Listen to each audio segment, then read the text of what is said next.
I just want to bring you some breaking news now, and we're hearing that Liverpool Football Club have just announced that they are retiring Diogo Jota's number 20 shirt.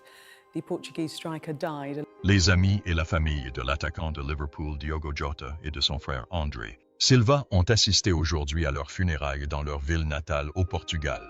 Les frères sont décédés jeudi dans un accident de voiture en Espagne. Le footballeur de 28 ans avait épousé sa compagne de longue date 11 jours seulement avant l'accident.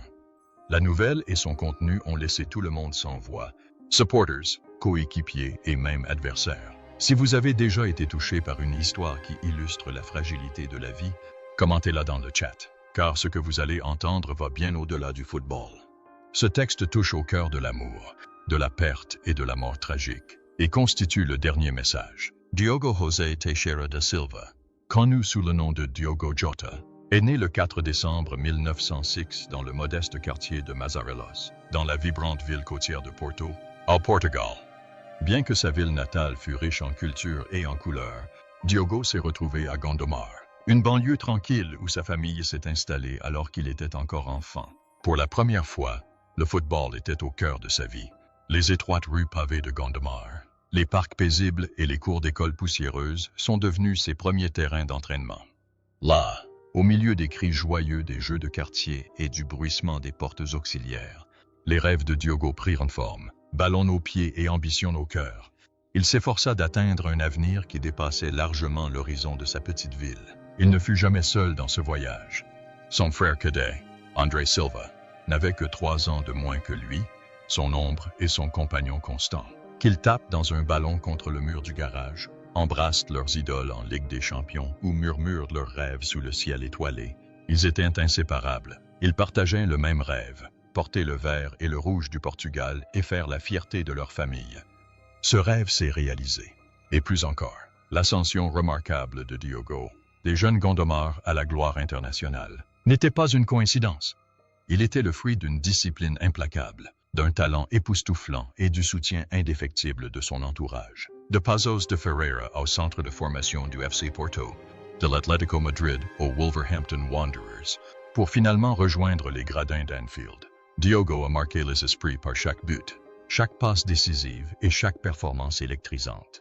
À l'été 2025, il est devenu l'une des plus grandes stars du FC Liverpool et un joueur clé de l'équipe nationale portugaise. Il a connu une brillante carrière professionnelle, l'amour et l'admiration des supporters du monde entier et un amour profond et constant dans sa vie privée. Mais l'impensable s'est produit.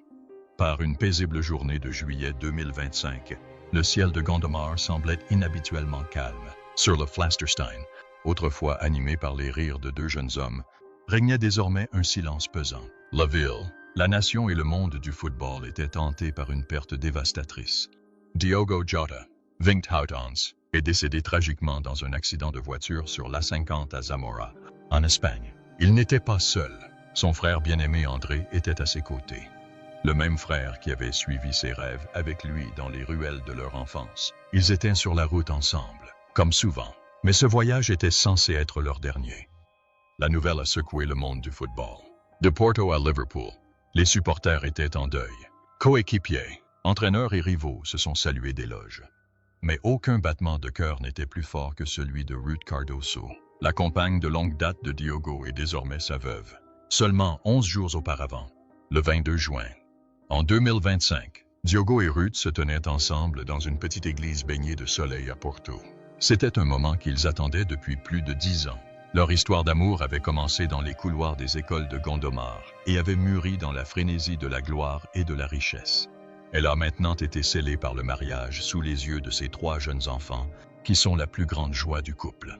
Dans une vidéo partagée avec ses millions d'abonnés, Diogo sourit d'une oreille à l'autre, bras dessous, aux côtés de sa femme. Et je l'ai simplement intitulé Sim para sempre. Oui, pour toujours.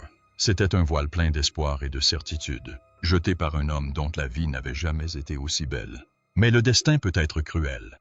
Quelques heures seulement avant l'accident, Diogo Ruth avait envoyé un message qui devait être son dernier. Il n'était pas long, mais il contenait un amour éternel. « Je t'aimerai toujours ». Personne n'aurait pu imaginer que ces mots deviendraient un adieu définitif. Aujourd'hui, le monde pleure non seulement un footballeur, mais aussi un père, Un mari, un frère et un fils. Gondomar, là où tout a commencé, est en deuil avec des millions de personnes. Les supporters déposent des fleurs à Anfield, le drapeau portugais est en berne, et les amis d'enfance, assis là, émerveillés, se souviennent des garçons qui jonglaient autrefois avec un ballon dans la rue. Une tragédie nocturne. Dans le calme du 3 juillet 2025, vers Zero H Trent, une Lamborghini Huracan verte et lumineuse fonçait sur l'autoroute A52 près de Zamora, en Espagne. Ce voyage devait marquer le début d'un nouveau chapitre, le retour en Angleterre pour la préparation de la Premier League, un moment plein d'espoir et d'ambition. À bord de la voiture se trouvaient deux frères liés par le sang, le football et un rêve commun. Diogo Jota, 20 ans, star populaire de Liverpool et international portugais, et son jeune frère André Silva, 25 ans, footballeur professionnel au FC Penafiel, en deuxième division portugaise, fraîchement revenu d'une fête de famille. Le mariage de Diogo ayant eu lieu il y a seulement 11 jours. Les frères sont rentrés en voiture après une brève mais heureuse escapade et ont entamé la nouvelle étape de leur vie. Mais le destin s'en est mêlé de manière cruelle. Comme l'a rapporté la garde civile espagnole, la tragédie s'est produite alors que la Lamborghini voulait dépasser un camion à grande vitesse. Dans un instant terrifiant, le pneu arrière droit a éclaté, provoquant la perte de contrôle du véhicule haute performance. La voiture a quitté la route, a percuté la voie centrale et a pris feu, piégeant les deux frères à l'intérieur. À l'arrivée de l'ambulance, la Lamborghini était déjà en flammes. Rien ne pouvait être fait. Diogo et André furent déclarés morts sur place. Les premières images diffusées dans les médias espagnols étaient presque trop horribles pour être comprises. La voiture de sport de luxe n'était qu'une épave noircie et cabossée, un amas de tôle brûlée et tordue gisant sur le bord de la route, difficile à distinguer de l'ancienne machine de rêve. La nouvelle de l'accident n'a pas été immédiatement connue. Au lieu de cela, Ruth Cardoso, la nouvelle épouse et compagne de Diogo, avait été contactée par les autorités espagnoles aux premières heures du jour depuis plus de 10 ans. Cet appel avait paralysé leur vie. La voiture avait été incendiée jusqu'à l'ignorance. La plaque d'immatriculation était illisible et aucune identification n'a pu être effectuée sur place. Ruth a été chargée d'effectuer un voyage inimaginable jusqu'à une maison d'exposition de cadavres voisine où gisaient les corps des deux hommes. Encore sous le choc de son mariage et des semaines de frénésie, elle était maintenant confrontée à un cauchemar. Elle devait découvrir la mort de l'homme, à laquelle elle venait de promettre l'éternité. Dans la salle de visite froide et stérile, Ruth distribua les quelques bricoles récupérées des décombres. Une alliance, un sac de dossiers affaissés et un téléphone portable brisé. Le dernier appareil avec lequel Diogo lui avait dit « Je t'aimerai toujours ». Les corps, terriblement brûlés et brisés, ne laissaient aucun doute. Quel été de joie pour les familles. Ce qui avait commencé avec Cardoso et Jota était devenu inexplicablement douloureux. Le silence qui a suivi n'était pas seulement le deuil, mais aussi le choc, la douleur et l'incrédulité. Pendant plusieurs jours, la famille Jota a dévoilé sa sphère privée au public et demandé un délai pour digérer son chagrin avant de rendre la tragédie publique. Le 4 juillet 2025, le Liverpool Football Club a confirmé le décès de son attaquant vedette dans un communiqué public empreint d'émotion. Le club a décrit la mort de Jota comme une perte inimaginable pour le monde du football et une tragédie dévastatrice pour tous ceux qui l'aimaient. D'Anfield au Portugal, en passant par les terrains de football du monde entier, la nouvelle a déclenché une vague de chagrin. Ses coéquipiers, ses collègues, ses entraîneurs et ses supporters étaient unis par la douleur. Virgil van Dijk, collègue de Jota à la défense de Liverpool, a écrit « Pas de mots, que de la douleur. Nous avons perdu un frère. » Mohamed Salah a partagé une photo de la dernière séance d'entraînement avec la légende « À jamais dans nos cœurs ». Mais l'hommage le plus émouvant est venu de Cristiano Ronaldo, le coéquipier de Diogo en équipe nationale portugaise. C'est incroyable. Nous étions juste ensemble à l'entraînement. Tu venais d'épouser ton amour. La vie est cruelle, d'une manière que nous ne pouvons comprendre. Mes pensées et mes prières vont à votre épouse, à vos enfants et à votre famille. Good, qui a accompagné Diogo dans tous les hauts et les bas de son parcours, de ses débuts à Gondomar jusqu'à la taille d'Anfield Road, a dû s'occuper de ses 3 jeunes enfants, désormais orphelins de père. Le silence de la famille était omniprésent au lendemain de l'incident. Le chagrin était trop profond pour être exprimé par des mots, trop profond pour être exprimé dans un communiqué de presse. La tragédie a eu des répercussions bien au-delà du monde du football.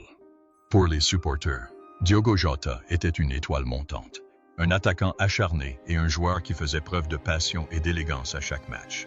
Mais pour ceux qui le connaissaient le mieux, sa femme, ses enfants, son frère, ses parents, c'était un garçon modeste de Gondomar qui n'oubliait jamais ses origines, quelle que soit sa réussite. Sa vie, marquée par le génie, s'est éteinte en quelques secondes. Mais le souvenir du beau jeu qu'il aimait restera à jamais gravé dans sa mémoire. Le dernier, au revoir. Le 5 juillet 2025, la paisible ville de Gondomar, là où deux frères couraient après un ballon dans les rues pavées et rêvaient de grandeur, s'immobilisait sous un ciel empli de chagrin. L'église historique matrice, principale église de la ville, devint le centre du deuil national lorsque Diogo José Teixeira da Silva, plus connu sous le nom de Diogo Jota, et son jeune frère André Silva y furent enterrés. Quelques jours plus tôt, ils étaient tous deux décédés lorsqu'un terrible accident de voiture survint en Espagne, bouleversant le Portugal et le monde du football. Leur ville natale s'était alors rassemblée pour les accueillir une dernière fois. À l'intérieur de l'église régnait une atmosphère de deuil intense. Des centaines de personnes en deuil, dont des stars du football comme Bruno Fernandes et João Félix, remplissaient tous les bancs de l'église, tandis que des centaines d'autres se tenaient dehors en silence.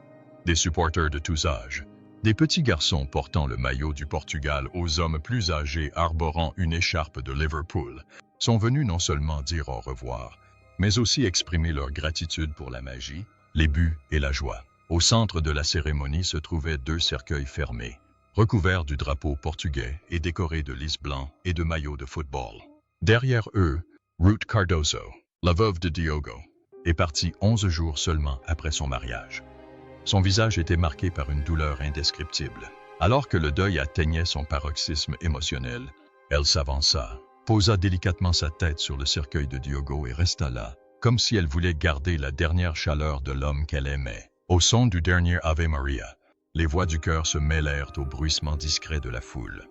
Les sons emplirent l'église d'un silence respectueux, qui se transforma finalement en une cascade de larmes lorsque les deux frères furent transportés pour la dernière fois dans la lumière estivale de Gondomar. Les paroles de la veuve Ruth rompirent son silence. Le 7 juillet, 2 jours après les funérailles, le monde entendit pour la première fois depuis la tragédie de Ruth Cardoso. Dans une publication Instagram déchirante, elle a partagé le dernier message de Diogo. Ces mots simples mais éternels. « Je t'aimerai toujours ». Sa signature disait « Tu m'as promis de m'aimer pour toujours, et je sais que tu tiendras cette promesse du ciel. Merci pour tout, Diogo. Mes enfants et moi te porterons à jamais dans nos cœurs. » Ce message a touché des millions de personnes à travers le monde. En quelques heures, les clubs de football, les célébrités et les supporters ont partagé leur joie. Les hommages ont été nombreux, de la part de ses coéquipiers, de ses rivaux et d'inconnus touchés par la vie de Diogo. C'était un héros sur le terrain, mais plus que cela, c'était un père dévoué, un mari fidèle et une âme modeste. Son héritage ne se résume pas seulement à des buts et des trophées, mais aussi à l'amour, à la loyauté et à l'humilité. À Liverpool, des milliers de supporters se sont rassemblés devant le stade d'Anfield, où des monuments commémoratifs ont été érigés. Devant les portes du stade, des bouquets de fleurs arborant le numéro 20 et des bougies vacillant dans le silence. Les enfants ont peint des portraits de Diogo tandis qu'il marquait des buts. Les supporters plus âgés ont pleuré la perte d'un joueur qu'ils considéraient comme un membre de leur famille. Et les honneurs ont dépassé le cadre du football.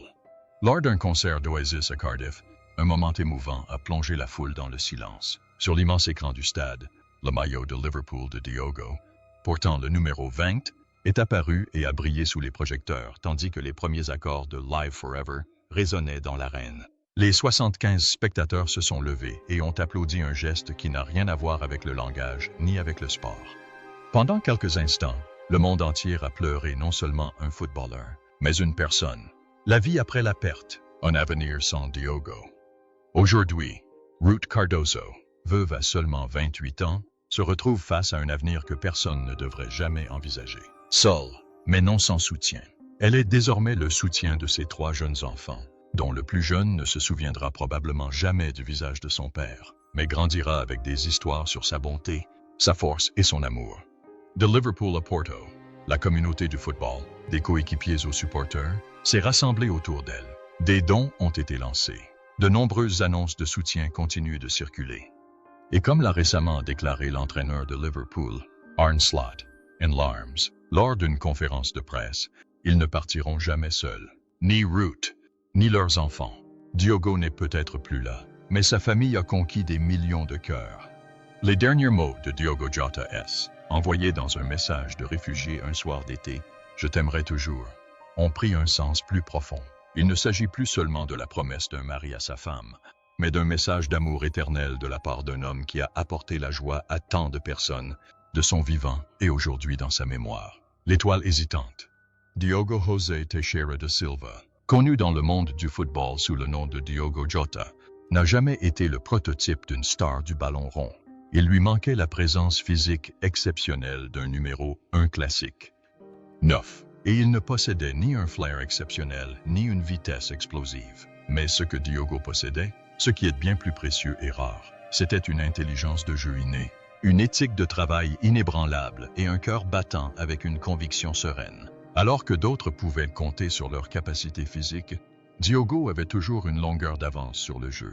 Il était capable d'anticiper la défense par ses mouvements et de se frayer un chemin dans les surfaces de réparation les plus étroites. Ce footballeur ne s'est pas forgé grâce à la publicité, mais grâce à sa combativité, sa finesse et son endurance. À seulement 6 ans, Diogo a rejoint le centre de formation du FC Paços de Ferreira, un modeste club de Primeira Liga portugaise.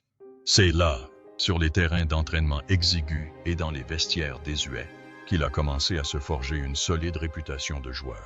Il s'est rapidement imposé comme un attaquant offensif, caractérisé par une finition précise et une compréhension tactique sophistiquée qui faisait souvent oublier son jeune âge aux entraîneurs et à ses coéquipiers. Puis vint 2016, l'année où tout a basculé. Diogo a été recruté par l'Atlético de Madrid, un changement qui lui a non seulement promis la gloire, mais l'a aussi mené sur l'un des terrains d'entraînement les plus exigeants du football. Mais le chemin vers l'Atlético a été tout sauf facile. Ses locations au FC Porto, puis aux Wolverhampton Wanderers, ont mis sa résistance à rude épreuve. Chaque poste comportait des attentes pressantes et le risque d'être oublié. Mais Diogo a apprécié ce besoin. En Angleterre, chez les Wolves, il était en pleine forme et devint l'un des attaquants les plus tenaces de Premier League. En 131 matchs, il marqua 44 buts, un exploit remarquable compte tenu des exigences tactiques de l'équipe. À chaque match, il dissipait ses doutes et, lorsqu'il quitta les Wolves, il gagna le respect d'un championnat qui le cède rarement facilement. En 2020, il a fait son transfert décisif à Liverpool. Diogo a trouvé non seulement un nouveau foyer sous la direction de Jürgen Klopp, mais aussi un club qui reflétait enfin ses valeurs, intensité, modesty, famille et unité. À Anfield, il n'était plus seulement un jeune talent prometteur, mais un pilier de l'équipe. Il ne cherchait pas à être sous les feux des projecteurs. Il ne criait jamais fort, mais il était à la hauteur dans les moments cruciaux.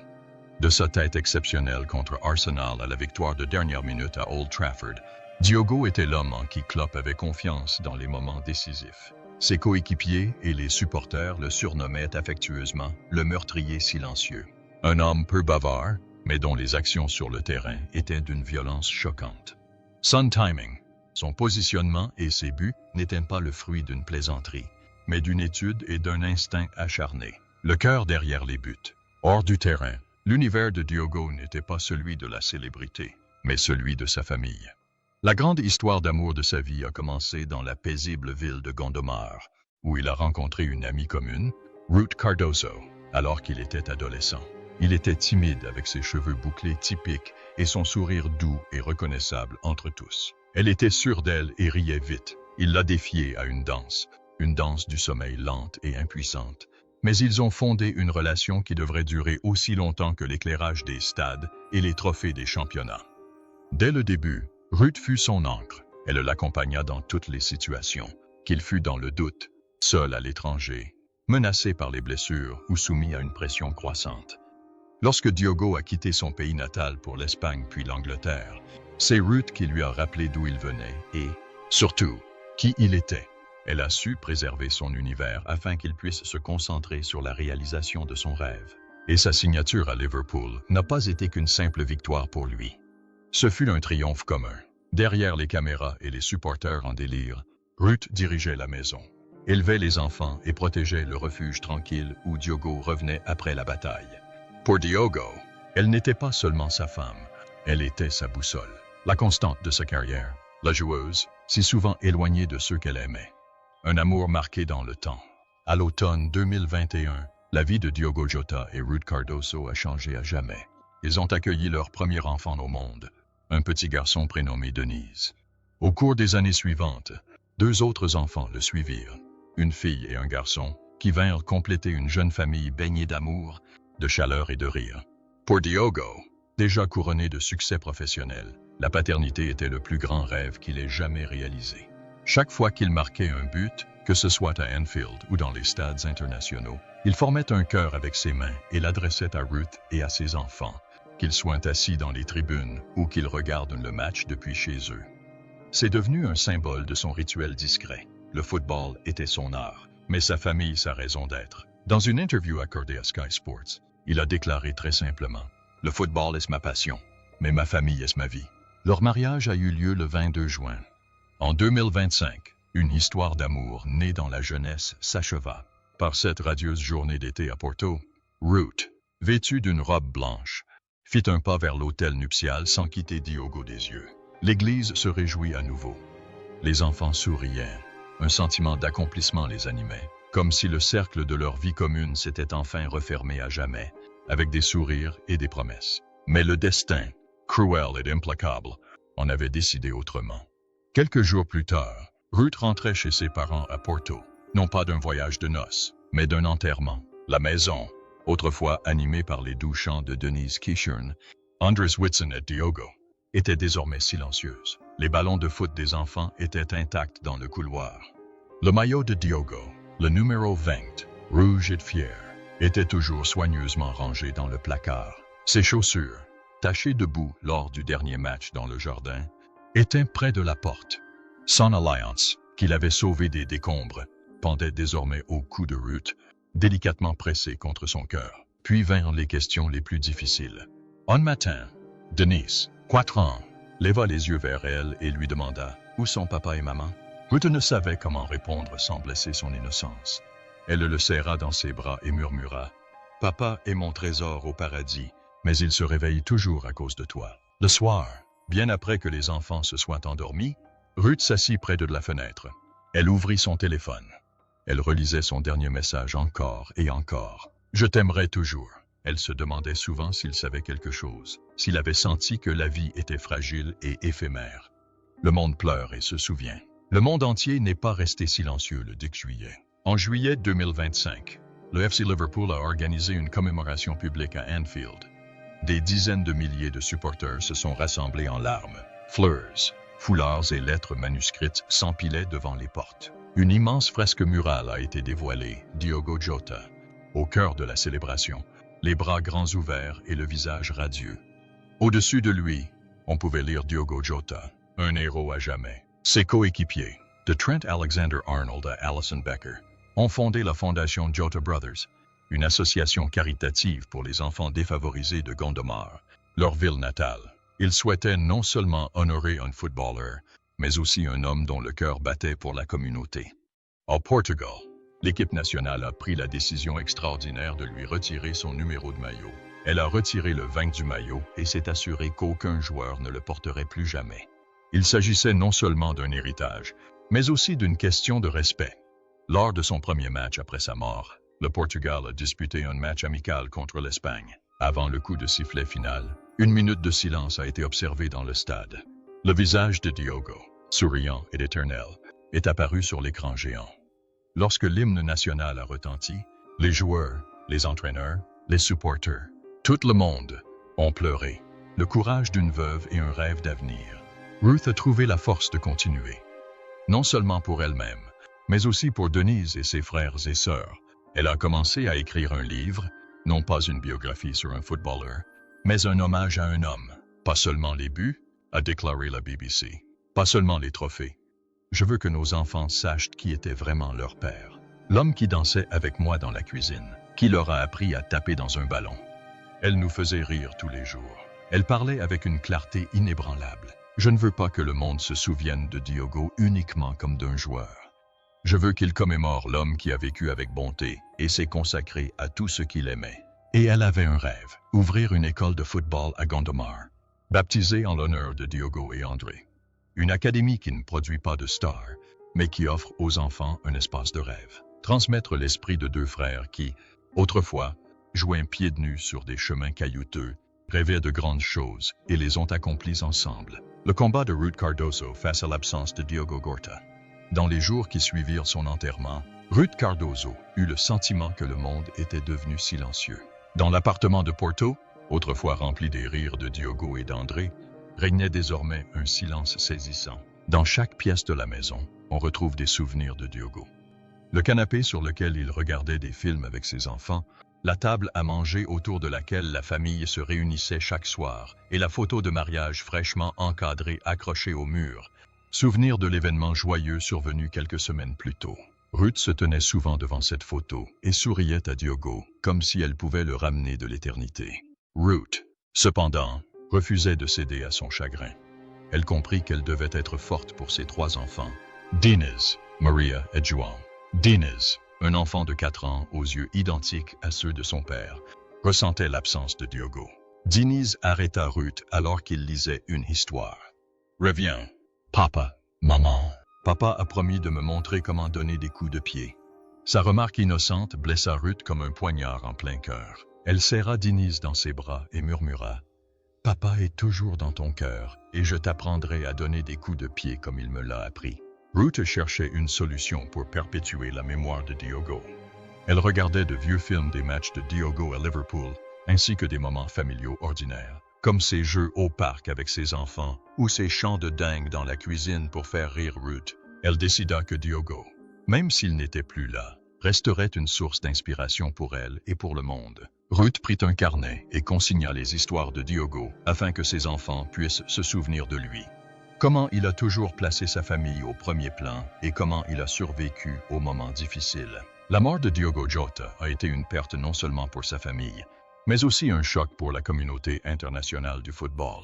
À Liverpool, les supporters ont transformé Anfield en un océan de fleurs et de bougies. Le maillot de Diogo, portant le numéro 20, était accroché partout dans les tribunes, avec des inscriptions griffonnées. Merci pour tout. Jota, un héros de Liverpool à jamais. Lors du premier match de Liverpool après la mort de Diogo, contre Tottenham, le 12 juillet 2025, toute l'équipe est entrée sur le terrain avec des brassards noirs. À la 20e minute, le stade tout entier s'est levé et a scandé le nom de Diogo, en hommage à ses buts spectaculaires sur le tapis rouge.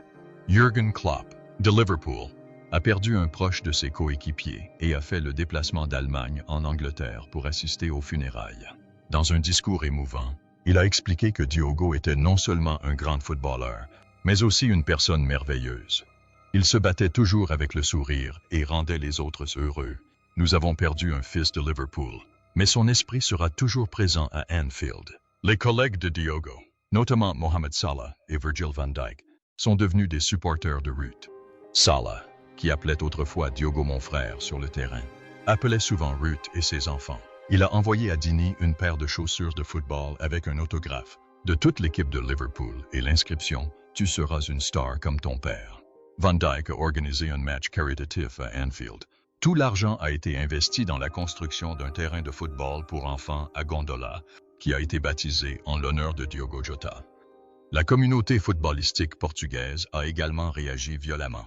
L'ancien club de Diogo, les FC Porto, a organisé des funérailles à l'Estadio do Dragão. Des milliers de supporters, des enfants aux seniors, ont déposé des fleurs devant le stade, devant une statue temporaire de Diogo. L'équipe nationale portugaise, dirigée par le sélectionneur Roberto Martinez, restera silencieuse avant chaque match à domicile en 2025. Cristiano Ronaldo, qui a joué pour l'équipe de Diogo, a partagé une photo des deux sur Instagram et a écrit « Tu étais un guerrier, un frère. » Diogo, s'il te plaît, taise-toi. Malgré sa douleur personnelle, Ruth Cardoso a décidé d'utiliser sa perte pour inspirer les autres. Fondation de la Fondation Diogo Jota cette année. Elle a annoncé la création de la Fondation Diogo Jota, une organisation à but non lucratif qui aide les enfants défavorisés de Gondola et des environs. L'organisation offrira des bourses, des équipements sportifs et des possibilités d'entraînement aux jeunes qui, comme Diogo, souhaitent jouer au football. Diogo a toujours affirmé que le football avait changé sa vie, a déclaré Ruth lors d'une conférence de presse. Je veux m'assurer que la prochaine génération ait les mêmes opportunités. La fondation à but non lucratif a immédiatement reçu le soutien de grandes organisations. Le FC Liverpool a obtenu son sponsoring annuel, tandis que Nike a sponsorisé une chaussure de football unique, la Jota Vinct, représentant l'intégralité du versement de la fondation. Cette chaussure, avec son design vert et l'inscription « Life Forever » sur la semelle, est devenue le symbole de l'engagement indéfectible de Diogo envers l'endurance et le dévouement. Ruth travaille actuellement sur un livre sur Diogo. Elle l'intitule « Love You Forever ». Inspiré de son dernier SMS, le livre ne se limite pas à la carrière de footballeur de Diogo, mais évoque aussi la vie quotidienne de Zintbi. Il apprend à Dinis à tirer un penalty, mange des biscuits en cachette dans la cuisine pendant l'absence de Ruth et prend le temps d'appeler sa mère malgré son emploi du temps chargé. Ruth croit que le livre du Globe aidera les gens à comprendre que Diogo était plus qu'une simple star. C'était aussi un homme normal qui se souciait de tout. Chaque soir avant d'aller se coucher, Ruth lisait une dernière fois le dernier SMS de Diogo. « Je t'aimerai pour toujours ». Son vieux téléphone portable repose désormais sur sa table de chevet, lui donnant l'impression qu'il est toujours là. Même si la tristesse ne disparaîtra jamais complètement, Ruth se console en se disant qu'elle perpétue l'héritage de Diogo. Elle a entraîné une jeune équipe à Gondomar et lui a appris le coup de pied de Diogo. Chaque fois que Ruth voyait un jeune marquer un but et faire le signe du cœur, elle avait l'impression que Diogo souriait d'en haut. Après la mort de Diogo et d'André, la communauté de Gondomar a beaucoup changé. Ce petit village jusque-là inconnu est devenu une destination prisée des supporters de football du monde entier. Un monument en bronze a été construit pour Diogo et André. L'inscription sur la base du monument dit simplement « Héros de Gondomar à jamais dans nos cœurs. Diogo Jota est mort, mais son énergie, son endurance, son amour et son enthousiasme continuent de vivre. » Ruth, ses enfants et des millions de fans voient en lui plus d'un joueur. Quel serait votre dernier message à la personne que vous aimez le plus? Laissez-le dans les commentaires. Parce que la vie est courte et que les mots sont plus importants qu'on ne le pense. Si cette histoire vous a touché, comme cette vidéo, n'oubliez pas de vous abonner à la chaîne pour découvrir d'autres histoires inédites qui vont bien au-delà des gros titres. Diogo Jota a peut-être quitté le terrain, mais il a laissé un message qui restera gravé dans la mémoire.